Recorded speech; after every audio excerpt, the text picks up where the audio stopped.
TPCC అధ్యక్షుడు మహేష్ కుమార్ గౌడ్ ఆధ్వర్యంలో tea Congress చలో రాజ్ భవన్ కార్యక్రమం చేపట్టింది. గౌతమ్ అదానీపై వచ్చిన ఆర్థిక అవకతవకలపై జేపీసీ వేయాలని డిమాండ్ చేస్తూ నెక్లెస్ రోడ్లోని ఇందిరాగాంధీ విగ్రహం నుంచి రాజ్ భవన్ వరకు కాంగ్రెస్ నేతలు ర్యాలీ చేపట్టారు. ఈ కార్యక్రమంలో సీఎం రేవంత్ రెడ్డితో పాటు డిప్యూటీ సీఎం బట్టి విక్రమార్క, మంత్రులు, ఎమ్మెల్యేలు పాల్గొన్నారు.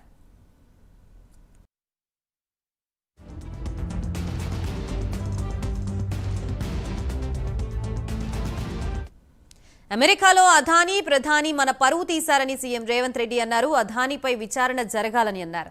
అదానీ ఇష్యూపై రాహుల్ గాంధీ పార్లమెంట్లో నిలదీశారని చెప్పారు. 75 ఏళ్ల కాంగ్రెస్ కష్టపడి దేశ ప్రతిష్టను పెంచిందని, ఇప్పుడు దేశంలో వ్యాపారం చేయాలంటే లంచం ఇచ్చే పరిస్థితి తెచ్చారని సీఎం రేవంత్ రెడ్డి మండిపడ్డారు.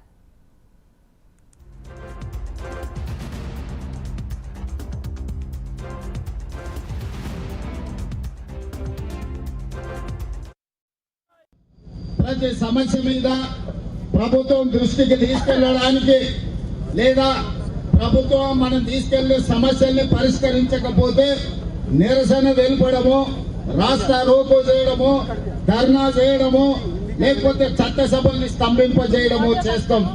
ఈ రోజు భారతదేశ అత్యున్నత లోక్సభ, రాజ్యసభలో గత కొన్ని రోజులుగా మన ప్రభుత్వం స్పష్టంగా ఒక పక్కన మల్లికార్జున ఖర్గే గారి నేతృత్వంలో, రెండవ పక్కన రాహుల్ గాంధీ గారి నేతృత్వంలో నిరసన తెలపడం జరిగింది.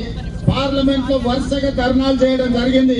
అయినా ప్రధానమంత్రి దిగొస్తలేడు. ప్రధానమంత్రి గారు ఎవరేమనుకున్నా సరే, ఈ దేశం ఎక్కడ పోయినా సరే, ఈ దేశాన్ని అదానీ మొత్తం అదానికి వ్యతిరేకంగా జేపీసీకి వెయ్యను అని చెప్పి ఈ రోజు కాబట్టి విధి లేని పరిస్థితుల్లో తెలంగాణ రాష్ట్ర ముఖ్యమంత్రిగా ఈ రోజు శాసనసభ సమావేశాల నుంచి సరాసరి ఈ ధర్నాలో, ఈ పాదయాత్రలో, రాజ్ భవన్ ముట్టడి కార్యక్రమంలో పాల్గొనాల్సిన పరిస్థితి వచ్చింది. గత కొన్ని సంవత్సరాలుగా పాదయాత్ర సందర్భం నుంచి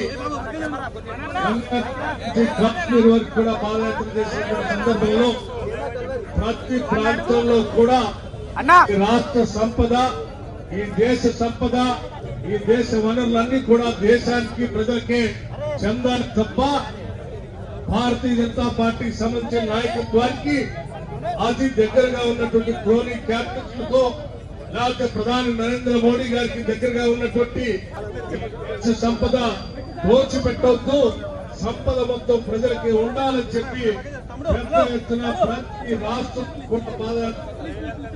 చెప్పినటువంటి విషయం అంతా అందరికీ తెలిసింది.